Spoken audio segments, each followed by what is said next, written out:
A warm welcome to Lesbian Tales Unfolded. We appreciate each one of you being here. Before we begin, we'd love to know which corner of the globe are you watching from. Share with us in the comments. Now let's dive into today's story. Rain pounded on my head like tiny hammers. Each droplet a reminder of how spectacularly I'd screwed up my life. I huddled deeper into the doorway, my notebook getting damp despite my best efforts. Little Rock in Autumn wasn't supposed to be this damn cold. Just one more stanza, I muttered, pen scratching against the soggy paper. Poetry doesn't pay bills, but it kept me sane while everything else went to hell. The neon sign across the street blinked through the downpour, Beatrice's Beans, with a coffee cup that winked on and off. My stomach growled, reminding me it had been nearly 20 hours since my last meal. The $5 in my pocket could buy either dinner or shelter tonight, not both. I gathered my few possessions, notebook, pen, backpack containing everything I owned, and made a mad dash across the flooded street. The bell above the door announced my dripping arrival to the cozy shop. The scent of espresso and cinnamon hit me like a warm embrace. "Be right with you," called a voice from somewhere behind the counter. I stood there dripping, suddenly self-conscious about my appearance. My blonde hair hung in wet ropes around my face, and my once decent jacket was now a sodden mess. I probably looked like a drowned rat. "Sorry about the wait," said the woman emerging from the back room. "Oh, you're soaked." She wasn't what I expected. Most baristas in this town were college students, but she was my age, maybe a few years older.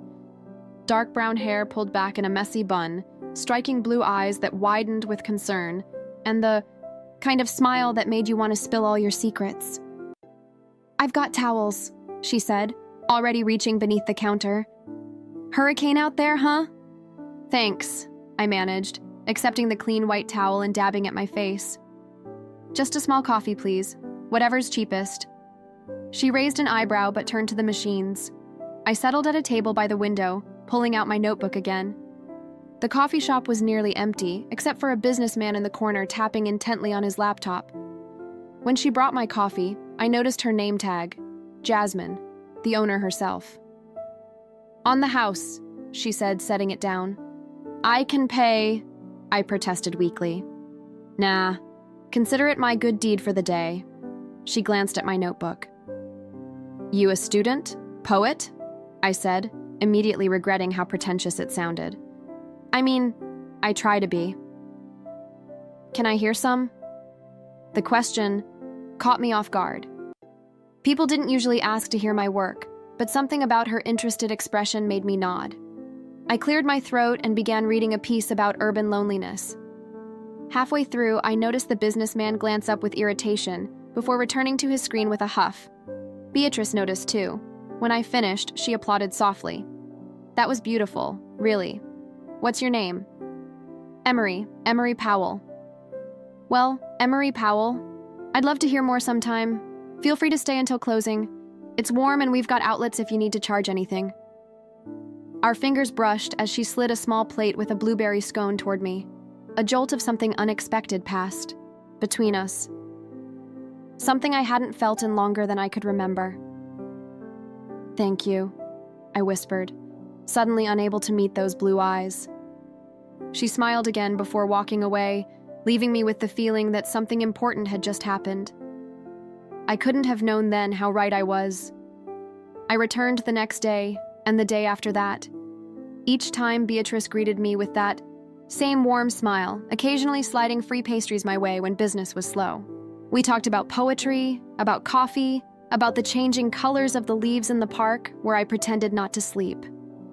On the third day, as she was closing up shop, she caught me lingering, reluctant to face another night outdoors. "Emery," she said softly, "do you have somewhere to go tonight?" And just like that, my carefully constructed facade crumbled. Sometimes a simple question can change everything. "I'm fine," I lied, the words automatic after months of practice. "Just working on some new material." Beatrice's eyes, those perceptive blue pools, saw right through me. She leaned against the doorframe, arms crossed. "You sleep in the park, don't you?" I've seen your backpack hidden under that big oak near the fountain. My face burned with shame as I looked away. This was exactly why I'd avoided making connections. The inevitable moment when people discovered I was homeless, when pity replaced whatever respect they might have had. It's temporary, I said, gathering my things. I've got some opportunities coming up. It's going to freeze tonight, she replied simply. First frost warning of the season. I hadn't known that. My phone service had been cut off weeks ago. Weather forecast a luxury I couldn't afford. The prospect of sub-freezing temperatures sent a shiver through me that had nothing to do with the autumn air. I've got a spare room, Jasmine continued, locking the coffee shop door behind us. Just until you figure things out. I stared at her, searching for the catch. Why would you help me? You barely know me. And your poem yesterday about the woman who feeds pigeons because they're the only creatures who need her, it made me cry in the storeroom. She smiled sheepishly. Anyone who can write like that deserves a warm bed. We walked 3 blocks to her apartment above a bookstore. Every step felt surreal, like I was floating through someone else's life. Her place was exactly what I would have imagined. Walls lined with bookshelves, mismatched furniture that somehow worked together, plants thriving on every windowsill. It smelled like cinnamon and old books. Bathrooms down the hall, she said, showing me to a small but cozy room. Shower has great water pressure, towels in the cabinet. I hadn't had a hot shower in weeks. The prospect nearly brought me to tears. This is just temporary, I insisted, needing her to know I wasn't some charity case. A few days until the weather improves. I can help around the shop to pay you back. We can figure that out tomorrow, she said, and left me to shower in peace. Under the hot water, I finally let myself cry. Silent tears mixing with the spray, not from sadness, but from the overwhelming relief of basic human comforts: warmth, safety, kindness. Later, wrapped in borrowed pajamas that smelled like lavender detergent, I found Jasmine in the kitchen, heating milk on the stove. Hot chocolate, she explained. My mom's recipe. Secret ingredient is cayenne pepper. We sat at her kitchen counter, steam rising from our mugs, and it struck me how intimate this felt despite knowing her for such a short time. What happened? She asked finally, if you don't mind me asking. So I told her about the teaching. Job I'd lost when the community college cut their arts program. About the roommate who'd moved out suddenly, leaving me with rent I couldn't afford. About selling everything except what fit in my backpack. About how quickly a normal life could unravel. Poetry doesn't exactly pay the bills, I concluded with a bitter laugh. Neither does running an independent coffee shop, she countered. But we do what we love anyway. That night, lying in a real bed for the first time in months, I stared at the ceiling and wondered how I'd gotten here. Pride had kept me from asking for help, from admitting defeat. Yet somehow, this stranger had seen through all my defenses. Days turned into a week. I helped open the shop each morning, learning the rhythm of the espresso machine and memorizing regular customers' orders. Jasmine taught me how to make leaf designs in the foam. You're a natural, she said one morning as I presented a perfect Rosetta pattern. Our fingers brushed as I handed her the cup, and there it was again, that strange electric current between us. Her eyes met mine, held for a beat too long, before she turned away. One evening, as the first snow of the season dusted Little Rock, we sat on her couch watching old movies. Somewhere between Casablanca and His Girl Friday, her hand found mine, in the darkness. You know, she said softly, the spare room is yours for as long as you need it. I turned to her, our faces close in the blue glow of the television. For a moment, I thought she might lean closer. Instead, she squeezed my hand gently and turned back to the movie. But something had shifted between us, something neither of us was ready to name. As I fell asleep that night, I realized I hadn't written a poem about loneliness in days. Instead, my notebook was filling with verses about blue eyes and the taste of cinnamon. Ever been horseback riding? Jasmine asked one Saturday morning, as we prepared to open the shop. The question came out of nowhere, startling me from my focus on grinding beans. Me? No, I laughed. Poetry and horseback riding don't exactly go hand in hand. She flipped the sign to open and turned to me with a mischievous smile. My friend Caleb has a ranch about 20 minutes outside town. I go most weekends to clear my head. You should come with me tomorrow. I don't know. The thought of large animals I couldn't control made me nervous. Plus, there was something intimate about being invited into another piece of her life. You've been cooped up in the apartment or the shop for weeks. Fresh air would do you good. She bumped her hip against mine. Playfully, don't worry. We'll start you on the gentlest mare in Arkansas. That's how I found myself the next morning in borrowed jeans and boots that were slightly too big, staring up at a chestnut horse named Maple, who seemed far larger up close than horses appeared in movies. She's enormous, I whispered, as Beatrice adjusted the saddle straps with practiced ease. She's a sweetheart, Jasmine corrected, patting the horse's neck. Aren't you, girl? The ranch sprawled across Caleb's rolling hills, morning mist still, clinging to the distant tree line. It was peaceful in a way the city never managed to be, the air crisp with approaching winter. I'll go first, show you how it's done, Jasmine said, mounting her own horse, a sleek black stallion named Thunder, with graceful confidence. I'd seen different sides of her these past weeks. The businesswoman opening her shop at dawn, the compassionate friend offering shelter, the relaxed roommate laughing at bad TV. But this version of Jasmine was something else entirely.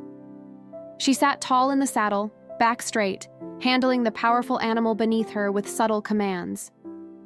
Her hair was braided down her back, catching morning sunlight as she guided Thunder in a wide circle around the paddock. There was something wild and free about her, something that made my breath catch in my throat. See? Nothing to it, she called, bringing Thunder to a stop beside me. Your turn. With Caleb holding Maple steady, I awkwardly hoisted myself into the saddle, feeling precarious and ungainly compared to Beatrice's natural grace. Back straight, she instructed, dismounting to help me. Heels down, reins like this. Her hands covered mine, adjusting my grip. Feel how she responds to the slightest pressure? I nodded, too aware of her body close to mine, her breath warm against my cheek as she leaned in to demonstrate. Maple shifted beneath me, and I clutched the saddle horn in panic. I've got you, Jasmine said, placing her hands firmly on my waist to steady me. Trust the horse. Trust yourself. Her hands lingered longer than necessary, and when I glanced down, our eyes met. Something unspoken passed between us before she stepped back and swung herself onto Thunder again. And let's take them around the paddock once, nice and slow, she suggested, her voice slightly huskier than before. For an hour, she patiently taught me the basics, how to signal Maple to walk, turn, and stop. By the end, my legs ached, and my hands were cramped from nervously gripping the reins, but I'd managed not to fall off. Not bad for a first-timer, she said, as Caleb helped me dismount. Give it a few more sessions and you'll be galloping through those fields. Don't count on it, I laughed, legs wobbling as I readjusted to solid ground, but secretly I was already looking forward to trying again. After returning the horses to the stable, Jasmine led me to a creek that cut through the property. We perched on large rocks, eating the sandwiches she'd packed that morning. How long have you been riding? I asked. Since I was 8. My grandfather had horses. She smiled at some private memory. When things get complicated, this is where I come to sort myself out. And are things complicated now? The question slipped out before I could stop it. She looked at me for a long moment. They might be getting there. Later, as we drove back to town, the radio playing softly between us, I found myself writing mental poetry. About the curve of her neck as she concentrated on the road. About the strength in her hands as she'd controlled her horse. About the way sunlight had danced in her dark hair. What are you thinking about? She asked, catching me staring. Just processing today, trying to find the right words to describe it. And any luck? I smiled, looking out the window at the passing landscape. Still working on it. Some experiences defy easy description.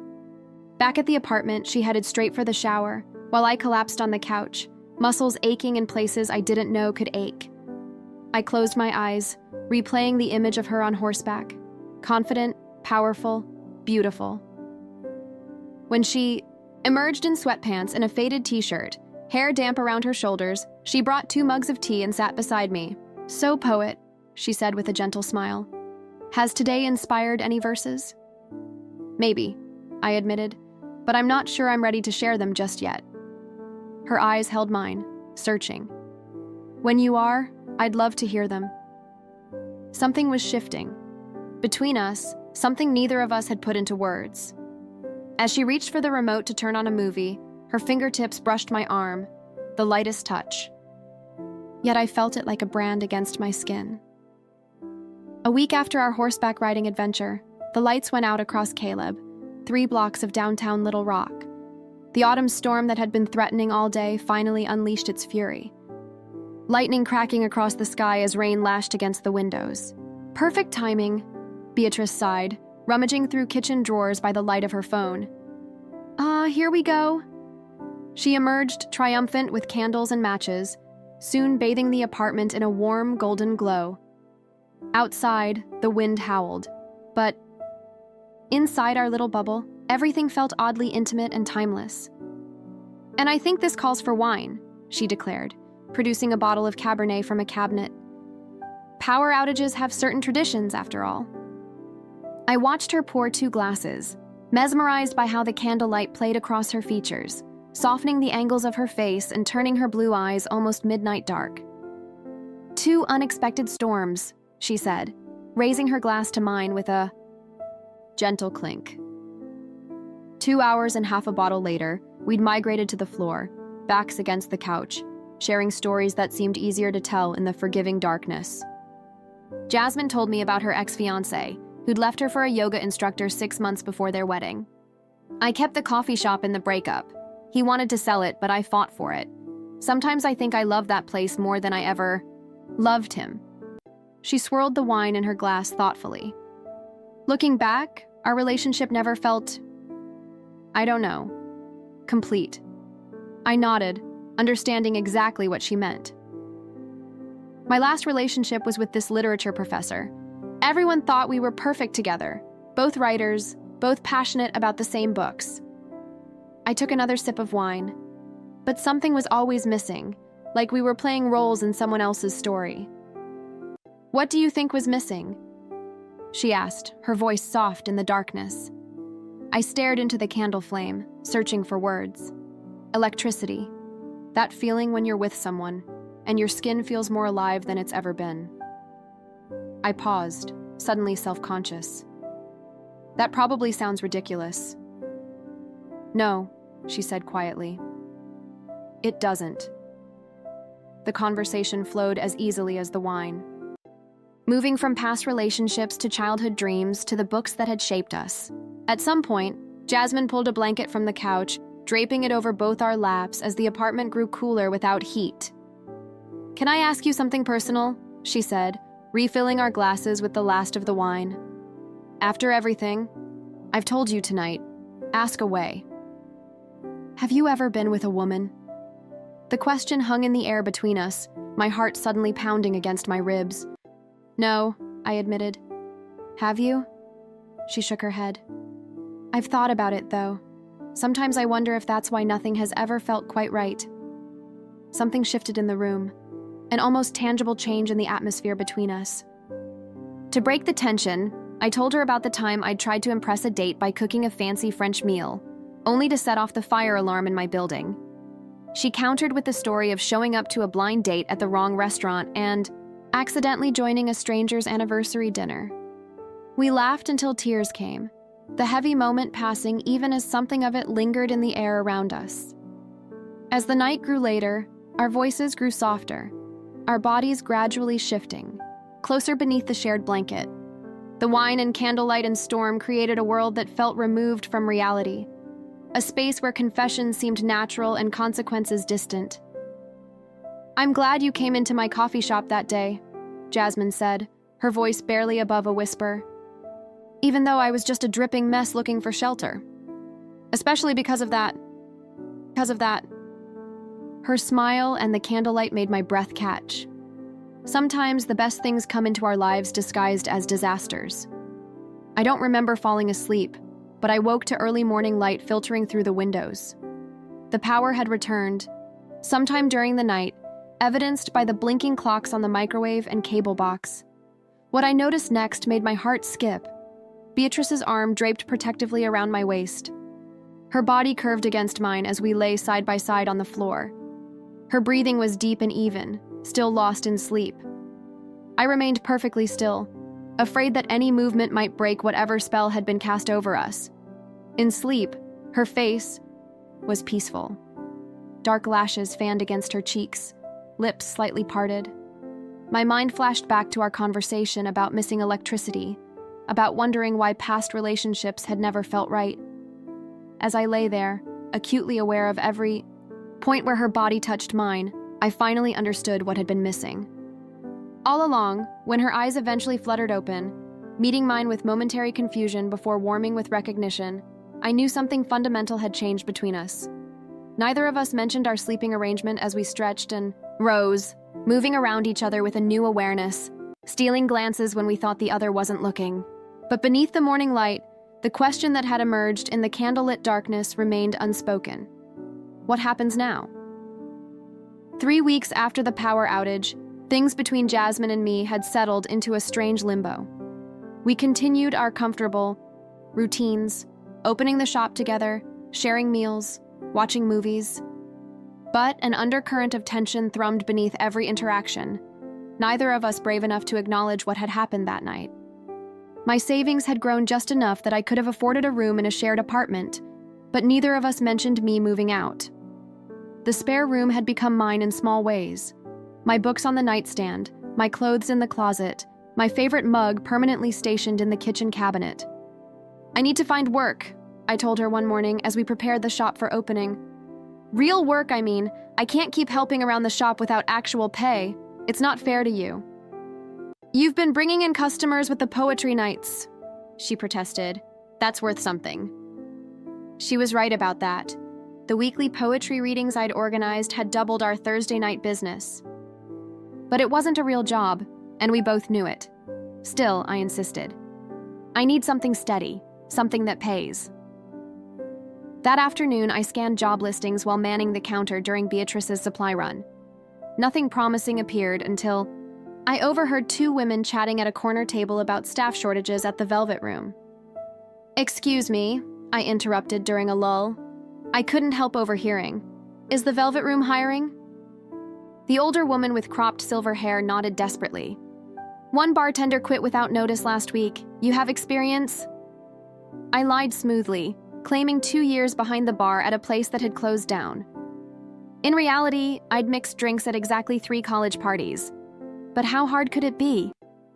"Great," she said, sliding a business card across the table. "Ask for Marion. Tell her Judith sent you." That night, I showed Beatrice the card over dinner. "It's just bartending, evenings only, so I can still help open." "The shop." "The Velvet Room?" Her eyebrows rose. "Do you know what kind of place that is?" I shrugged. "A bar, right? The pay is supposed to be good, and they need someone immediately."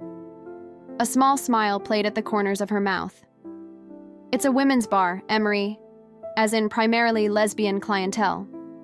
"Oh." My cheeks flushed hot. "Well, that's fine. I don't have a problem with that." "I didn't think you would." Her eyes held mine with an unreadable expression. Given our conversation during the blackout, my heart hammered as she referenced that night for the first time. "Right. That." The moment stretched between us until she looked away. "The tips should be good. Just be prepared for some attention." Marion hired me on the spot the next evening, giving me a crash course on their drink menu before throwing me into the Friday night rush. I mixed Cosmos and margaritas with increasing confidence, grateful that most patrons were patient with my novice fumbling. By my 3rd shift, I developed a rhythm, even managing light banter with the regulars, who seemed charmed by my poetic descriptions of the specialty cocktails. I noticed women slipping me their numbers alongside tips, but politely declined any outright invitations. My fourth night, a woman with perfect makeup and predatory eyes planted herself at my section of the bar. She ordered complicated drinks, each time leaning farther over the counter, her intentions crystal clear. "I get off at 2, she purred after her third Manhattan. "How about you?" "I'm just here to work," I replied with a practiced smile. "But I appreciate the offer." She frowned, clearly unused to rejection. "Playing hard to get is cute and all, but—" "She said no," came a familiar voice to my left. I whirled to find Beatrice perched on a bar stool, looking stunning in a fitted black dress I'd never seen before. My mouth went dry at the sight of her, casual elegance radiating from every inch. "I didn't know you were coming tonight," I managed, trying to keep my voice steady. "Thought I'd surprise you." Her eyes flickered to my persistent admirer, who was now retreating with a huff. "Looks like I had good timing." I mixed her favorite gin and tonic, sliding it across the bar with a smile. "My knight and shining armor." She laughed, the sound somehow carrying over the pulsing music. "Just looking out for my roommate." The word roommate felt inadequate now, but I didn't know what other word to substitute. The night progressed smoothly, until just before closing, when 3 men burst through the door. I didn't immediately register the situation as dangerous. Men occasionally wandered in by mistake, until I saw the masks covering their faces and the glint of metal in their hands. "Everyone stay calm," the tallest one shouted. "This is a robbery, phones and wallets on the bar now!" Panic rippled through the room. I froze, the cocktail shaker slipping from my fingers and clattering to the floor. The sound drew the attention of the nearest robber, who swung toward me, pointing what I now clearly recognized as a gun. "Empty the register, Blondie. Now." My hands shook as I fumbled with the keys. Across the room, women were placing valuables on tables, some crying quietly. The third robber was getting agitated, shouting at someone who wasn't complying fast enough. Then I saw Jasmine stand up slowly, hands raised in a calming gesture. My heart stopped as she took a deliberate step toward the leader. "You gentlemen seem stressed," she said, her voice remarkably steady. "Which makes sense. This situation's gotten out of hand quickly, hasn't it?" The man swung his weapon toward her. "Sit down, lady." "I'm just talking," she continued, maintaining perfect eye contact despite the gun. She probably didn't expect such a crowd on a Tuesday. That complicates things. I watched in horror and astonishment as she continued speaking, her tone conversational, yet authoritative. Something in her demeanor commanded attention. The robbers actually seemed to be listening. "Police response time in this district is about 4 minutes," she informed them calmly. "You've been here for 2. Those sirens in the distance, that's your window closing." As if on cue, distant wailing became audible. The 3 men exchanged panicked glances. "Take what you've collected and go," Jasmine advised. "No one's been hurt yet. Keep it that way."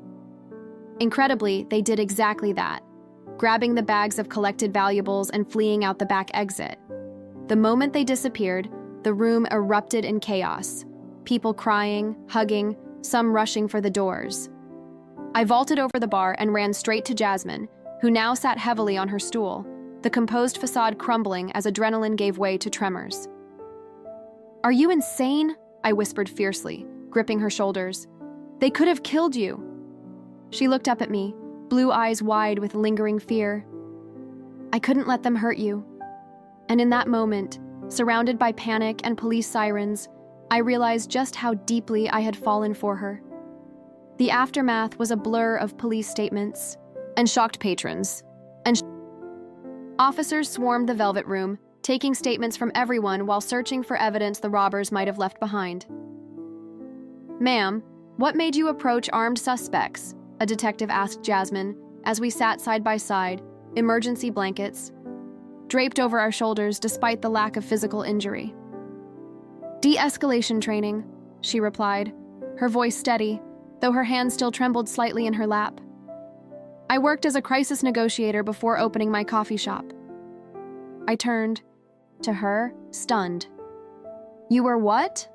She gave me a small smile. 4 years with the Memphis PD's crisis team. I was going to tell you eventually.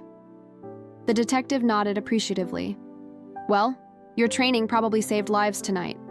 Still, I wouldn't recommend civilians confronting armed robbers as standard practice.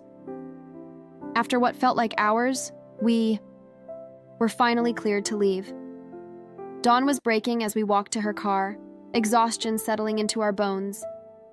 Neither of us spoke during the drive home, the weight of what had happened pressing down on us. Inside the apartment, Jasmine headed straight for the kitchen and pulled out a bottle of whiskey, pouring 2 generous glasses. To surviving, she said, handing me one. I accepted it, but didn't drink.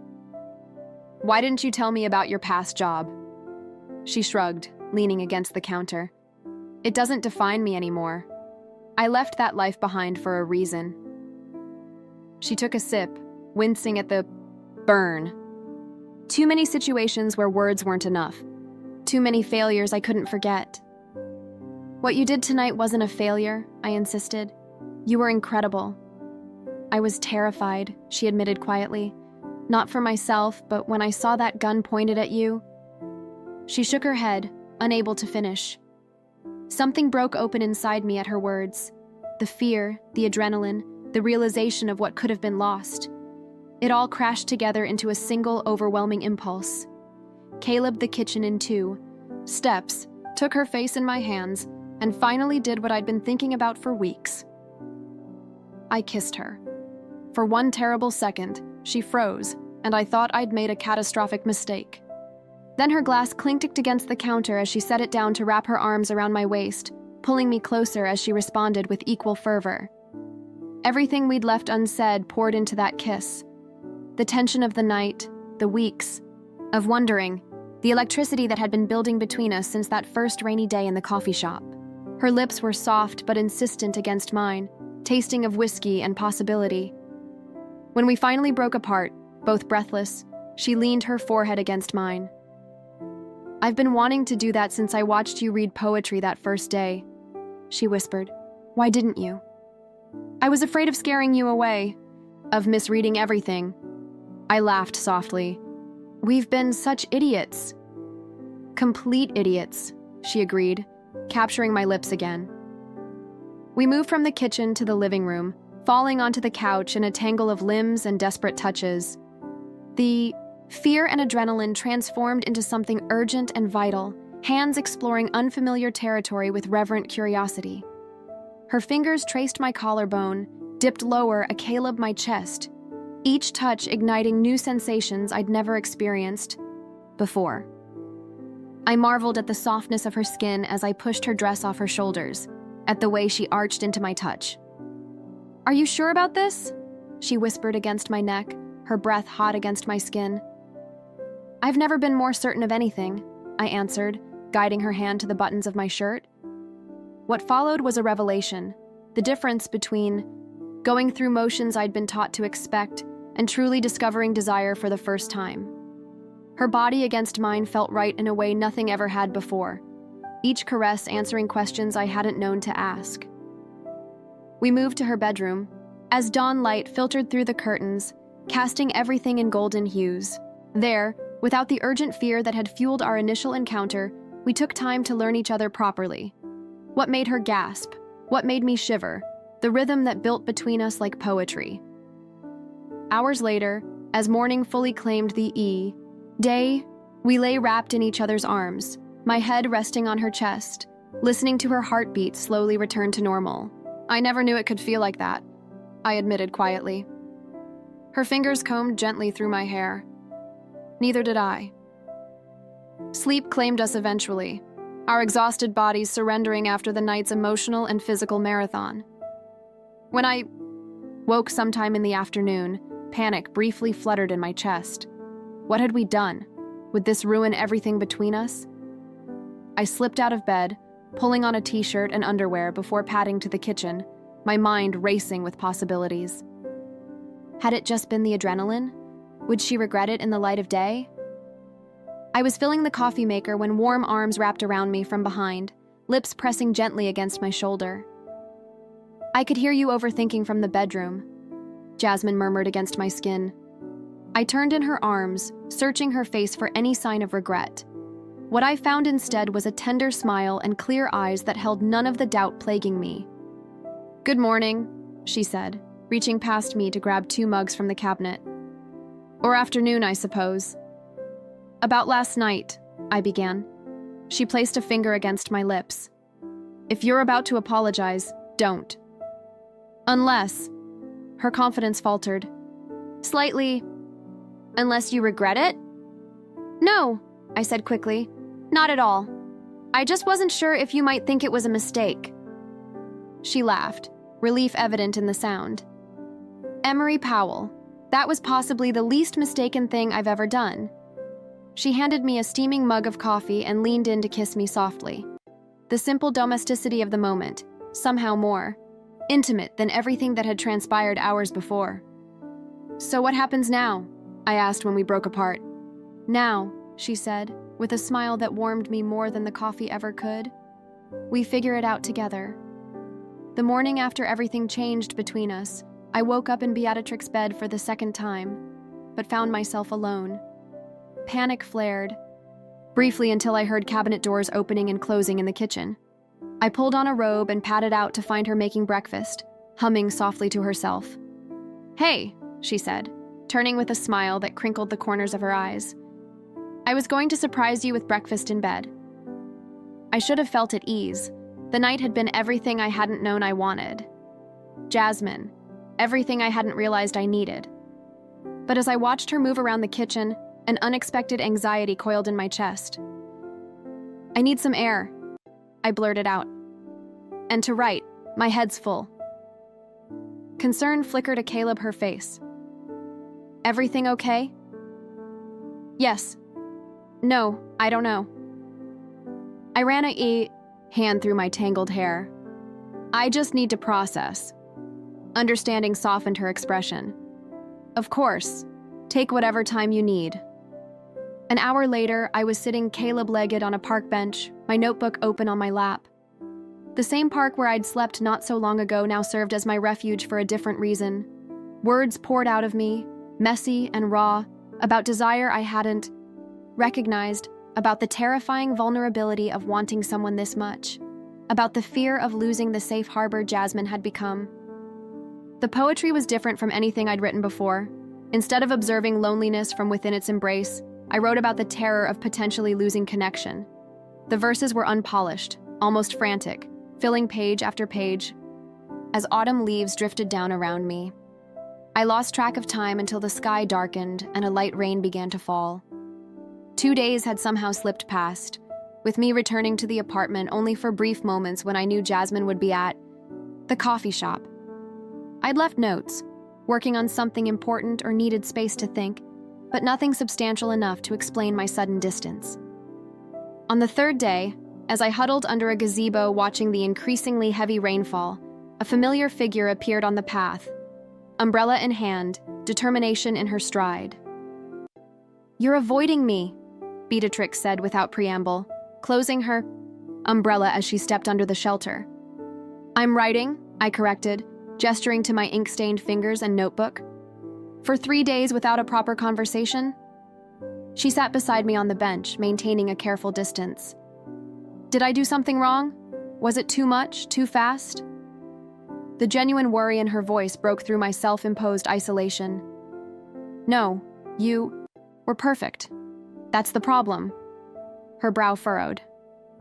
"You're going to have to explain that one to me?" I closed my notebook, searching for words that wouldn't come easily. I've never felt this way before, about anyone, man or woman. I swallowed, hard. "It scares me how much I want this, how much I want you." "And that made you run away?" "I didn't run away." At her skeptical look, I amended, "Okay, maybe I did. But not because I don't want this, because I do. So much that it terrifies me." Rain pattered on the gazebo roof, creating a cocoon of white noise around us. "What are you afraid of exactly?" she asked softly. "That this is just an experiment for one of us, that I'll mess it up, that you'll realize I'm still the homeless poet you took pity on." I took a shaky breath. That I'll lose you, and the coffee shop, and this new life, all at once. She reached for my hand, intertwining our fingers. First, I never pied you. I admired you from day one. Her thumb traced patterns on my skin. Second, this isn't an experiment for me. I've been thinking about it, about us, for months. Really? Why do you think I invited a complete stranger to live with me? I told myself it was compassion, but deep down, I didn't want you to leave. I didn't want you to leave. She smiled. Riley, not my most logical decision. But what if... Emery, she interrupted gently. We could spend forever on what-ifs. What if we try and it falls apart? Sure, but what if it doesn't? What if this is exactly where we're both supposed to be? A particularly strong gust of wind blew rain into the gazebo, speckling her hair with droplets that caught the fading light like tiny stars. I've spent my whole life playing it safe, she continued. Opening the coffee shop was the biggest risk I'd ever taken, until I met you. And now, she squeezed my hand, now I want to risk more. The sincerity in her eyes undid me completely. I leaned forward, pressing my forehead against hers. And I want that too, I whispered. I'm just not used to getting what I want. Well, get used to it, she replied, closing the distance between us with a kiss that tasted of rain and promise. We stayed in the gazebo as darkness fell completely, trading kisses and truths as the storm intensified around us. I read her fragments of what I'd written, no longer afraid to share the depth of my feelings. She listened with such open attention that each word felt like a gift rather than an exposure. So, she said eventually, are you coming home or do you need more time with your notebook? Home. The word resonated through me. Not her apartment. Home. Let's go home, I agreed, gathering my things. Had subsided to a gentle drizzle by the time we stepped out from under the shelter. Jasmine opened her umbrella, holding it over both of us as we walked arm in arm through the glistening park. Just so we're clear, she said as we approached the apartment building, this isn't temporary for me. You and me, I'm all in if you are. Under the yellow glow of a street lamp, with raindrops sparkling around us like we'd stepped into some magical realm, I made my choice. I'm all in, I said. The words feeling like a vow, completely, terrifyingly, all in. Her smile outshone the street lamp as she drew me close for another kiss right there on the rain-slicked sidewalk, neither of us caring who might see. Whatever came next, we would face it together. The weeks following our rain-soaked reconciliation in the park were the happiest of my life. Jasmine and I fell into a rhythm that felt both thrilling and comfortable, as if we'd found something that had been waiting for us all along. Our days began with shared coffee and stolen kisses before opening the shop, and ended with long conversations tangled in her sheets. When Jasmine suggested hosting a poetry night at the coffee shop, I initially hesitated. We already have decent evening business, I pointed out. Why change things? Because you're talented, and more people should hear your work, she said, simply. Plus, it would bring in a different crowd on Thursdays. We could make it a weekly thing. So Thursday night became poetry night at Beatrix Beans. The first week, only 8 people showed up, mostly regulars curious about the change. In routine, I read 3 poems, careful to choose ones that didn't too obviously reveal they were about the woman making lattes behind the counter. By the 3rd week, we had standing room only. And by the 5th, Beatrix had to start taking reservations. Something about the intimate atmosphere, the quality of the coffee, and perhaps even my poetry had struck a chord in Little Rock's artistic community. We should feature other poets too, I suggested as we closed up after a particularly successful night. There's so much talent coming through those doors. Jasmine agreed enthusiastically, and soon Thursday nights became a local institution, a place where established poets and nervous first-timers alike could share their work with an appreciative audience. As the featured poet for the 8th consecutive week, I had prepared something special, a series of interconnected poems tracing my journey from homelessness to home, careful to maintain some artistic distance while still honoring the truth of my experience. The coffee shop was packed as usual, the lights dimmed to create the perfect ambiance. Jasmine introduced me with obvious pride in her voice, her eyes meeting mine with such open affection that several audience members exchanged knowing smiles. "Tonight," I began, settling on the stool in the small performance area, "I'd like to share some new work. It's called Shelter from the Storm." The pieces were more personal than anything I'd read before, charting the progression from taking refuge from rain to finding refuge in another person's arms. Though I never explicitly mentioned Jasmine, anyone listening carefully could hear the thread of our story woven through the verses. When I finished the final poem, there was a moment of complete silence before thunderous applause erupted. I glanced at Jasmine behind the counter, finding her hastily wiping tears from her cheeks. During the intermission, as other poets prepared to take the stage, a man approached me at the counter where I was helping Jasmine with the rush of orders. "Emery Powell, right?" His tone was friendly enough, but something in his stance put me immediately on edge. "Great stuff up there. Very revealing." "Thanks," I said noncommittally, continuing to prepare drinks. "And Derek, I used to date Jasmine." He extended his hand, which I reluctantly shook. Didn't realize she'd moved on to experimenting with girls. Now Jasmine tensed beside me, nearly dropping the pitcher she was holding. "I'm not an experiment," I replied coolly. "And we're pretty busy right now, so—" "Just surprised, that's all," he continued as if I hadn't spoken. "She always struck me as totally straight. Must be a phase." The cafe had grown quieter, nearby customers now openly listening to our exchange. "Derek," Jasmine finally spoke, her voice steady despite the color rising in her cheeks. "You need to leave. Come on, I'm a paying customer." He gestured to his coffee cup. "Just making conversation with your new roommate." The way he emphasized the last word made my skin crawl. "She asked you to leave," came a firm voice from behind him. One of our regulars, a silver-haired professor named Eleanor, had risen from her table. "You're disrupting the event." Derek looked around, suddenly aware that the entire coffee shop was watching him with disapproval. Several other customers had stood up as well, forming a subtle but unmistakable united front. "Whatever," he muttered, heading for the door. "Just looking out for an old friend. Some people take advantage." After the door closed behind him, Jasmine disappeared into the back room. I found her there a minute later, hands gripping the edge of the sink, breathing deliberately. "You okay?" I asked, touching her shoulder gently. "I'm sorry about that," she said. "I should have warned you he might show up. He came by last week when you were at the bar." "Why didn't you tell me?" "Because it didn't matter."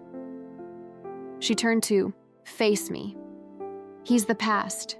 You're—" She hesitated. "What?" I prompted softly. "Everything else," she finished. "The present, the future, everything that matters." We returned to the main room together, where the next poet was already performing. Eleanor caught my eye and gave a subtle thumbs up that made me smile despite the lingering tension. When the event ended and the last customers had finally departed, Beatrice locked the door and turned to me with determination in her eyes. "I have something to say," she announced. My heart skipped nervously. "That sounds serious." "It is." She took a deep breath. "I want to go up there on poetry night next week." Of all the things I expected, this wasn't one of them. "You want to read poetry?" "I've been writing for weeks now." She looked almost shy. "Learning from you." "Beatrix Smith, are you telling me you've been secretly composing verses behind my back?" She nodded, a blush creeping up her neck. "They're probably terrible." "I doubt that." I moved closer, curious now. "What are they about?" Her eyes met mine, a mixture of vulnerability and certainty in their blue depths.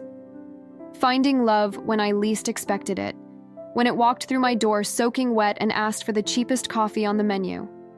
My heart swelled as I pulled her into a kiss that said everything words couldn't.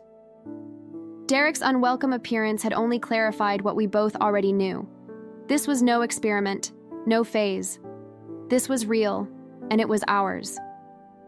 6 months passed like a dream. Winter gave way to spring, bringing with it a renewal that mirrored the transformation in my life. With Beatrix's encouragement, I'd compiled my best poems, many inspired by our unexpected romance, into a collection titled Shelter, Verses Found Between Storms.